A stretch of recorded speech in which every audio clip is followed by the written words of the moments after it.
Greetings once again. The focus of this video will be a continuation of my storyline, my solo RPG in the Forbidden Lands setting. The adventure continues for our characters, and I will bring you up to speed on what they've been doing, and then we'll also have some combat later on. And I'll be going over a little bit of a fun project within the game, having to do with the portal spell that sorcerers can cast.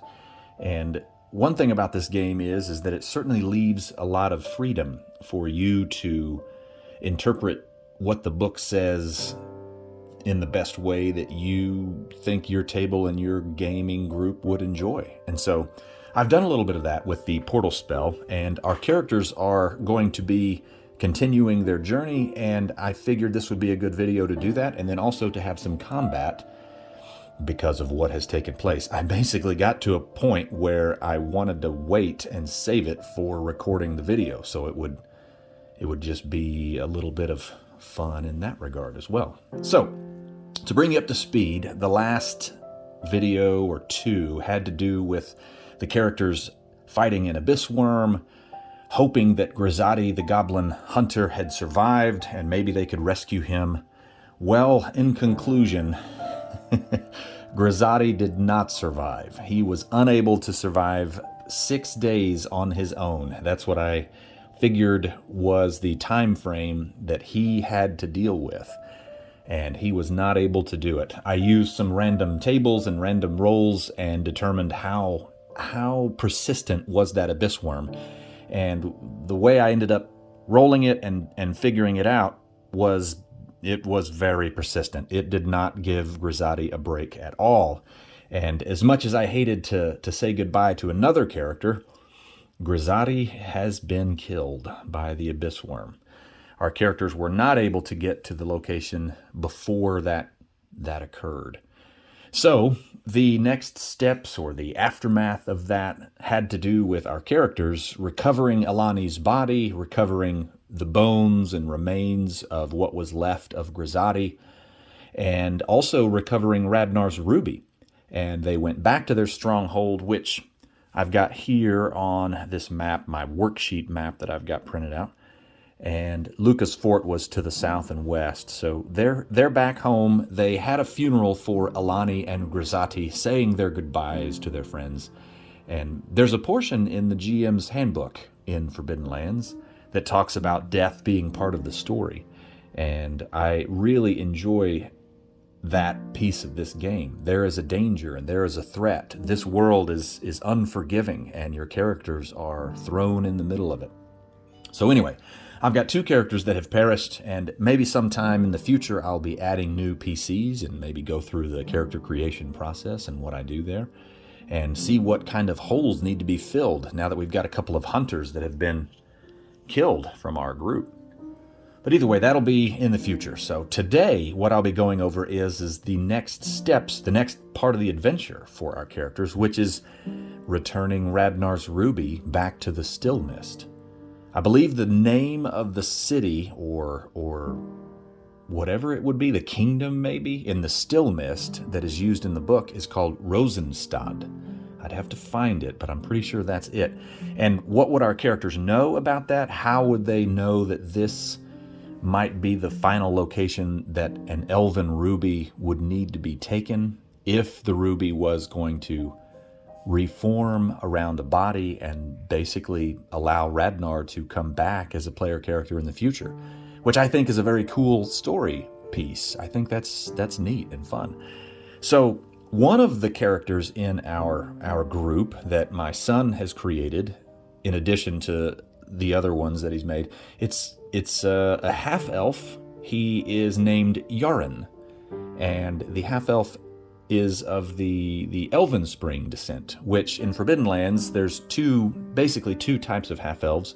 One that primarily spends their time with elves, and the other primarily spends their times with the human race. So this particular character, Yarin, was of Elven Spring descent, so it seems logical that he would know about the Still Mist and about maybe the practices or the thoughts or the desires of elves in this regard.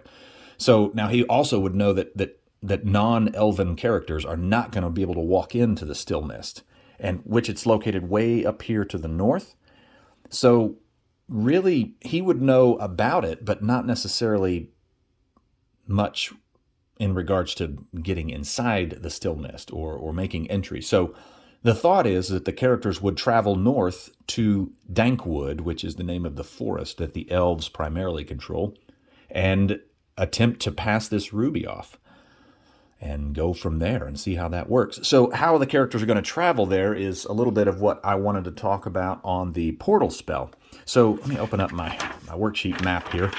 So we're looking at the stronghold here, and if you count the hexes, which is probably hard to see on the video, but you're looking at 16 hexes to the northernmost portion of the Dankwood. So to travel that, if you're on horseback and you have no events that slow you down, you'd literally be going 3 hexes per day in open terrain. Or I'm sorry, 3 hexes per quarter day in open terrain. So 1, 2, 3, that's morning. 4, 5, 6, that's assuming you can cross this river. So we'll just the fastest you could get there, traveling during the day in the spring, since there's only 2 quarters of the day in the spring that are light. That's day 1. Day 2 would be 1, 2, 3, again, assuming you can cross.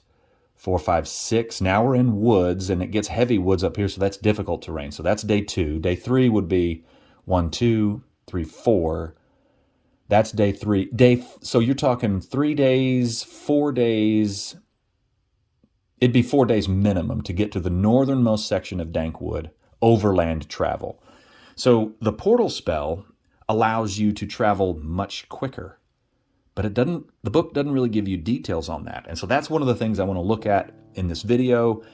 Get to the combat, because our characters did come across a demon. I decided to travel through the portal, use Haraveld's spell, and travel through the portal up to the still mist.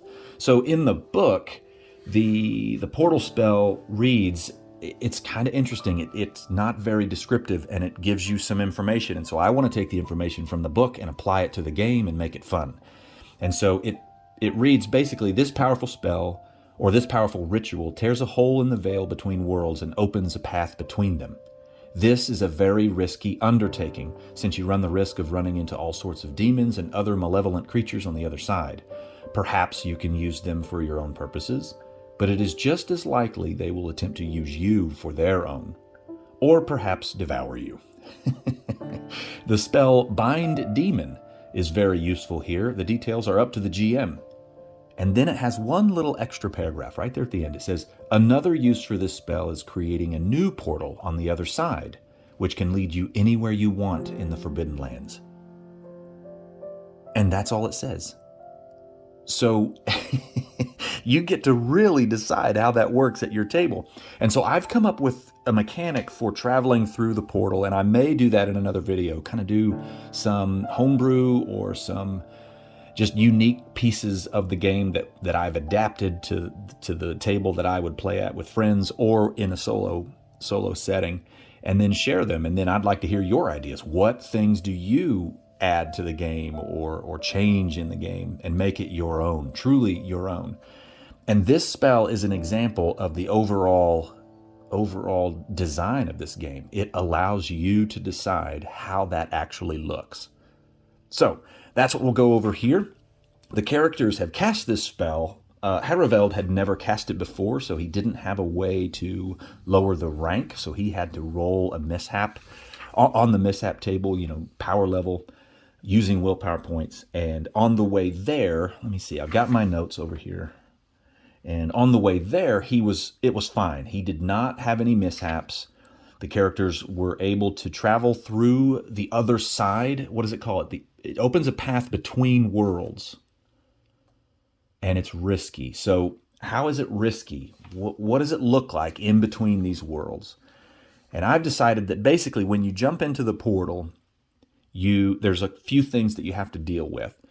This is a ritual spell, so it takes a quarter day to cast it. So it's 6 hours to cast this thing. So it's got to be worth your time to spend a quarter day casting it in the overworld here in the material plane, as well as when you get to the other side, you have to spend another quarter day to cast it again to come back to Forbidden Lands. So what does that look like?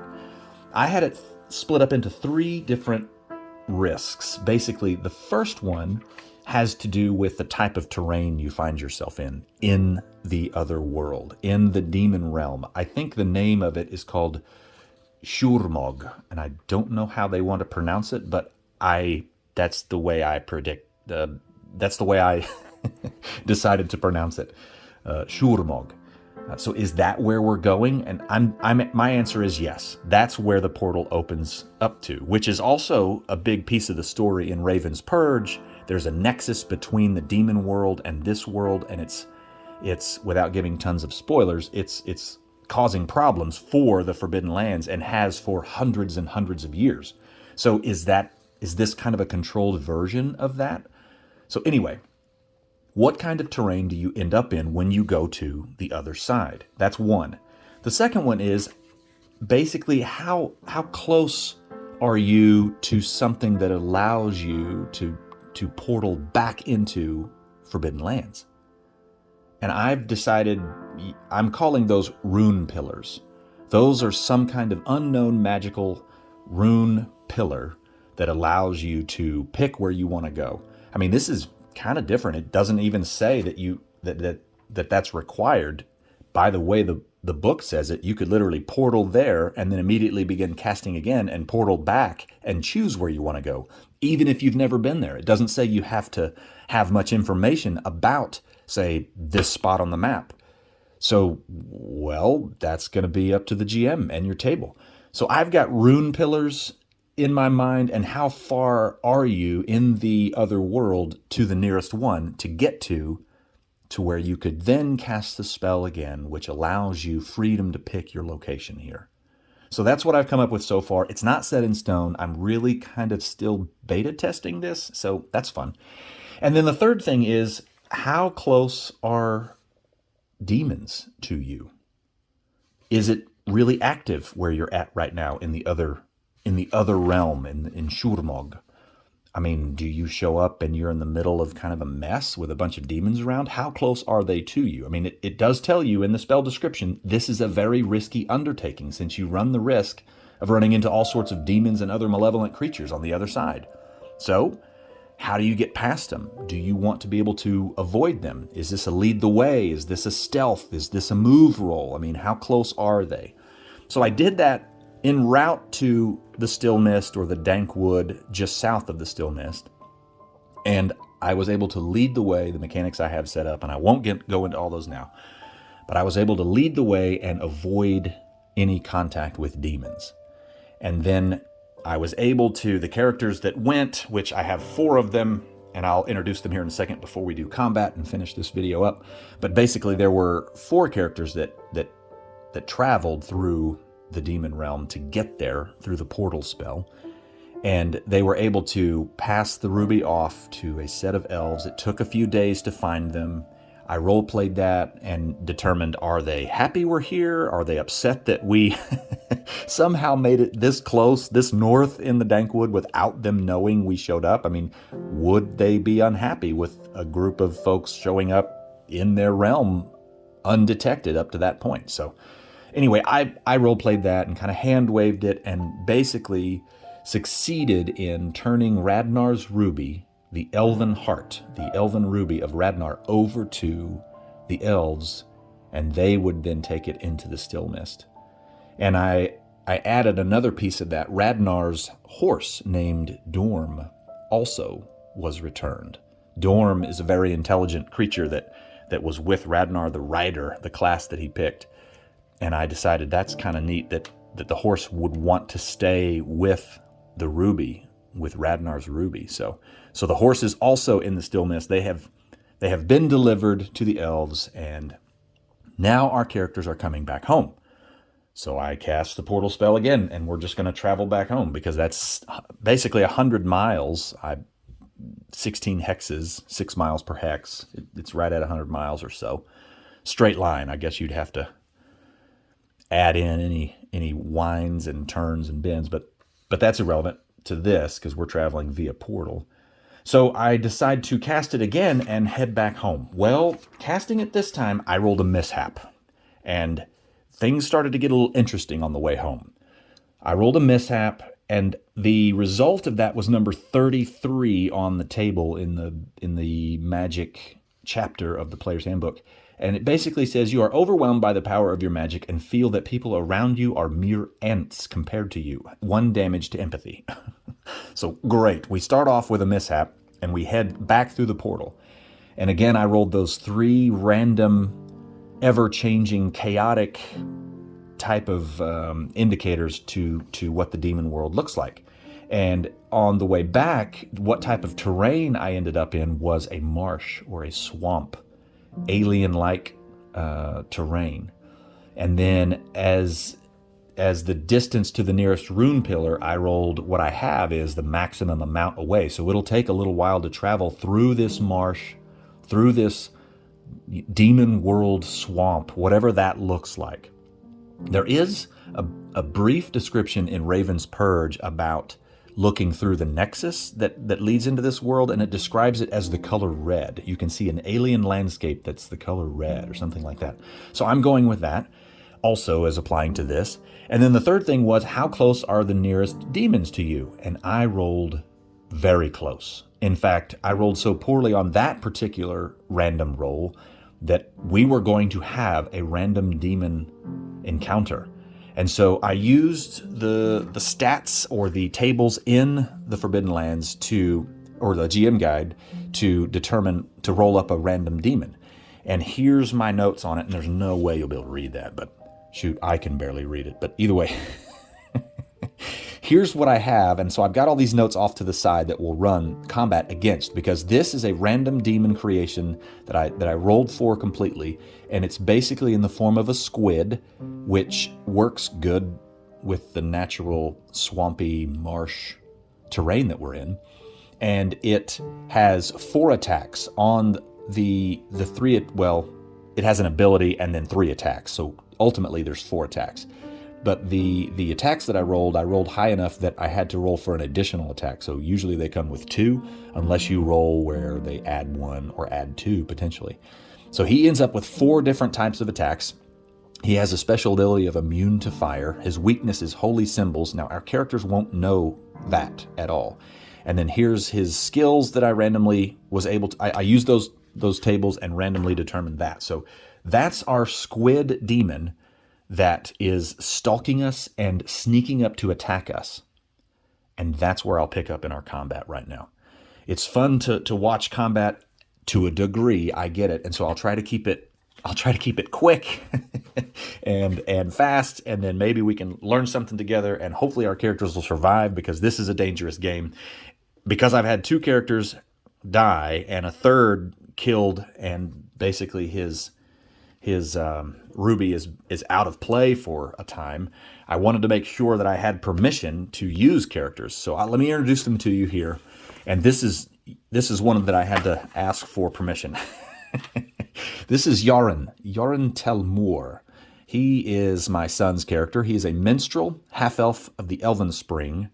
And I have this little sticky note here because I keep notes for when he comes back home or when I visit him at his home, and we can update his info, because sometimes it changes.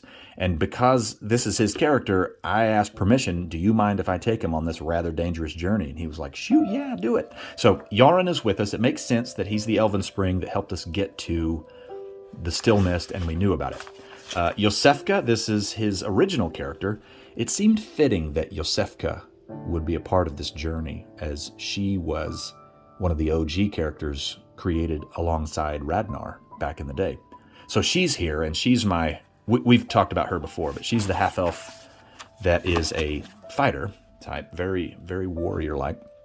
And this is Harveld.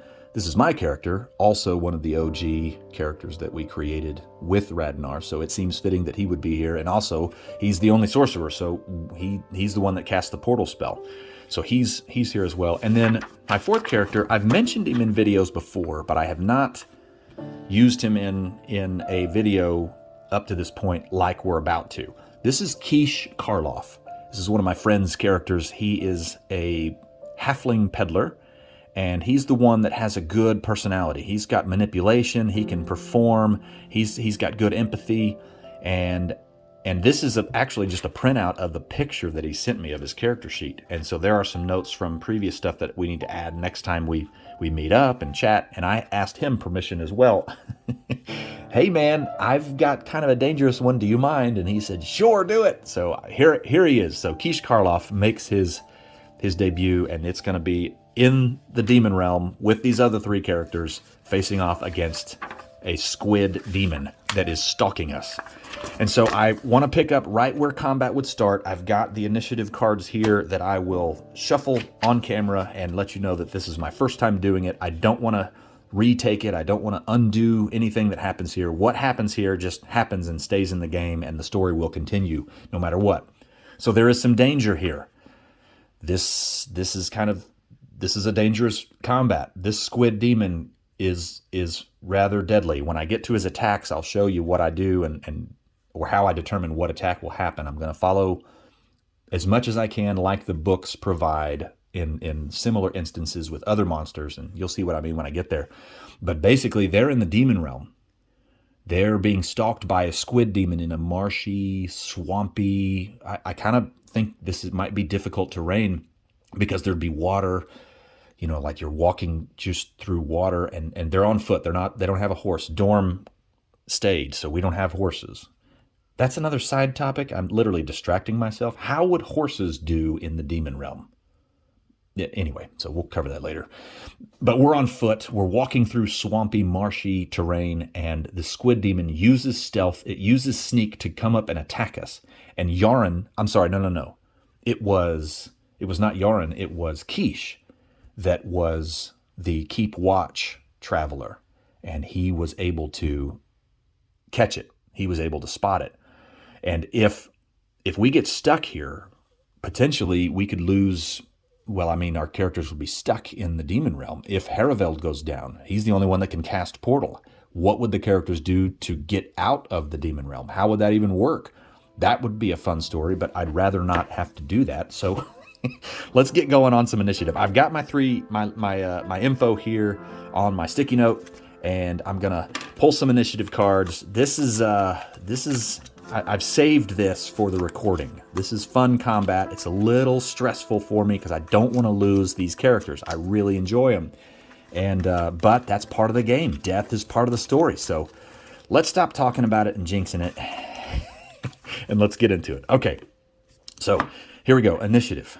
I shuffled them. I'm not cheating on that. I want it to be true and legitimate combat here. So I've got the characters written down here. This first card will be for Haraveld. 3. Okay, that's good. That's good. Initiative is very important in this game.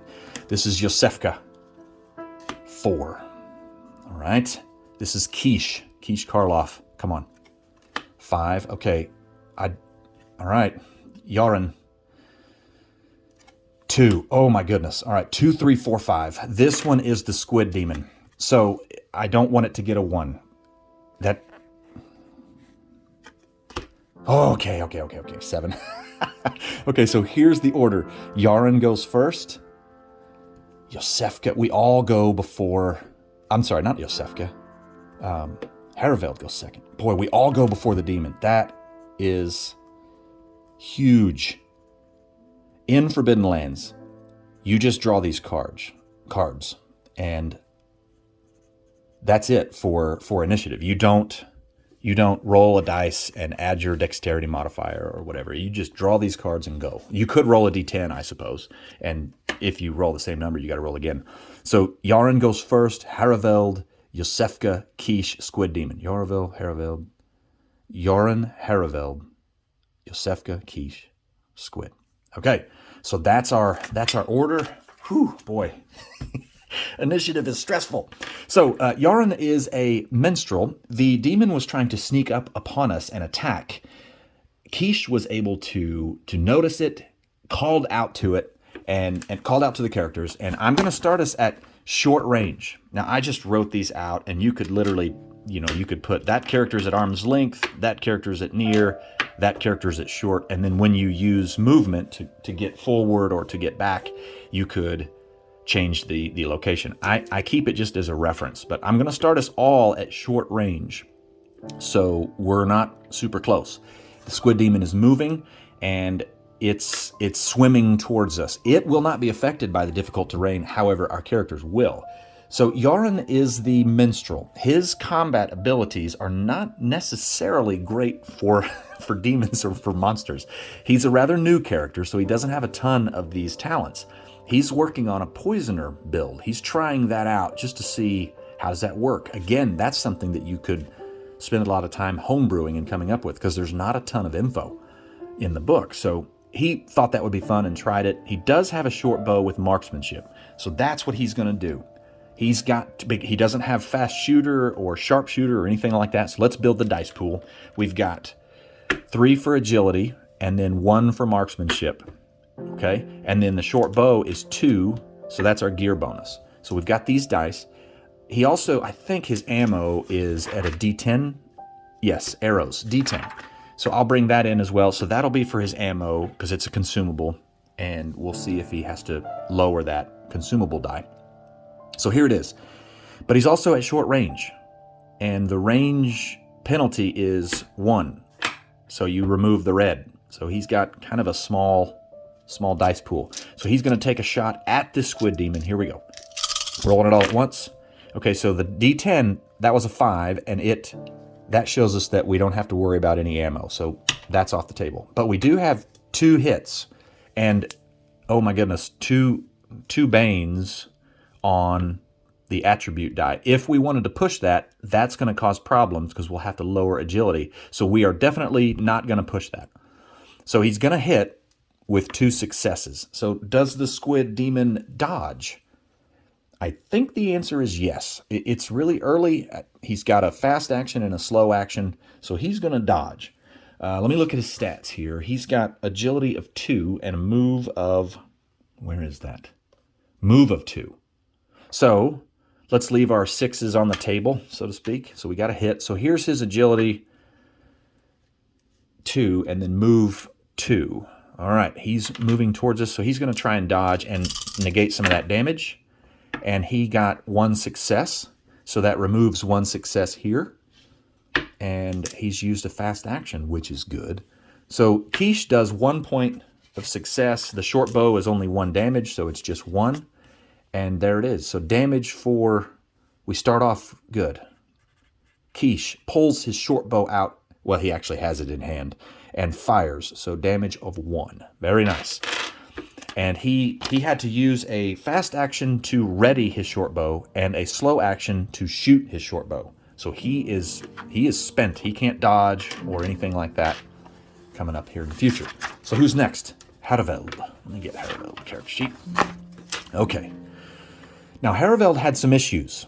Remember, he suffered an empathy point of damage earlier when he was on his way here because of the mishap. So he's already down 1 there.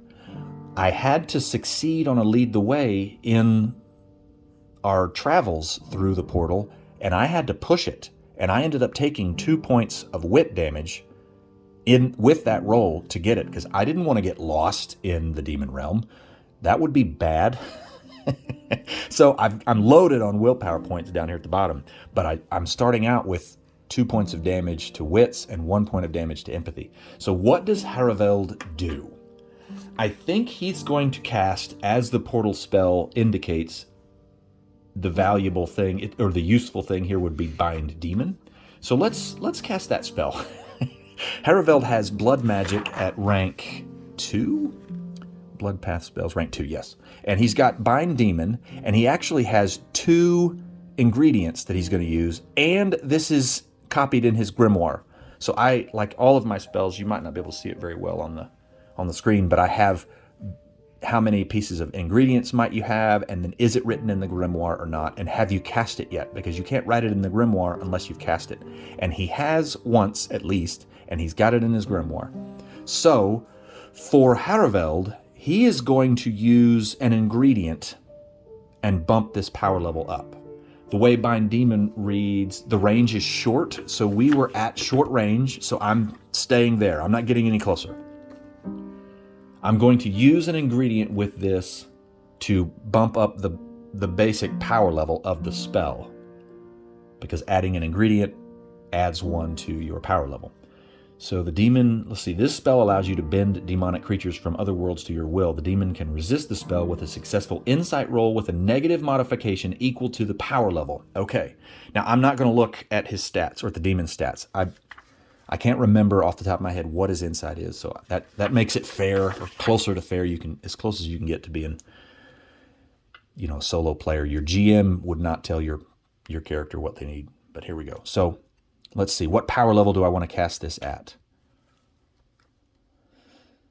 I'm gonna cast it at 3. 1, 2, 3. Man, that mishap roll is a risk. So I'm gonna cast it at 3. So 1, 2, 3, and then the ingredient, the color of the dice don't matter here, but then the ingredient will be an additional, well, I don't have to roll for that, but that's just an additional power level. So the power level I'm choosing is 3, and it'll get a +1 later because of the ingredient. And it says in there it's a pentagram. So what does that look like? Is it drawn on the ground? Is it on a piece of paper? Is it etched into wood? I don't know. I have it small and hand size that he would keep, and then it uses it and consumes it when you add the ingredient to a spell. And so I'm going to use that and cast it. I'm not sure if you have to use a fast action to do that. I think you do. I could be wrong there.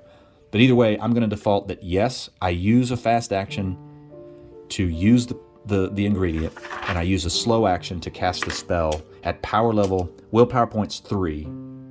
So the power level is 3 + 1. So here we go. This is my mishap roll. Okay, no ones on the board. That makes me feel better. Mishaps are risky. But it did add a power level to it with that overcharge. So 3 plus the ingredient that I used, 4, 5. That is a powerful spell. So what does it look like? Haraveld is standing at short distance. He raises his ingredient up into the air, and we'll say it's etched onto drawn out with ink on a piece of paper, and he unrolls the scroll-looking ingredient and casts it, and it burns up in his hand, and he casts Bind Demon at this squid demon, and now it has to roll an insight roll with a negative modifier of 5, which I think that's going to do it. Let me see here. Okay, so Strength 6, Agility 2, Wit 3. Insight is a wit skill, right? Yes, wits. So 3 is his wits. And Insight skill, he has Sneak, Move, Lore, and Manipulation. That means he would only roll 3 dice. -5 puts him in the negative. I have complete control of this demon.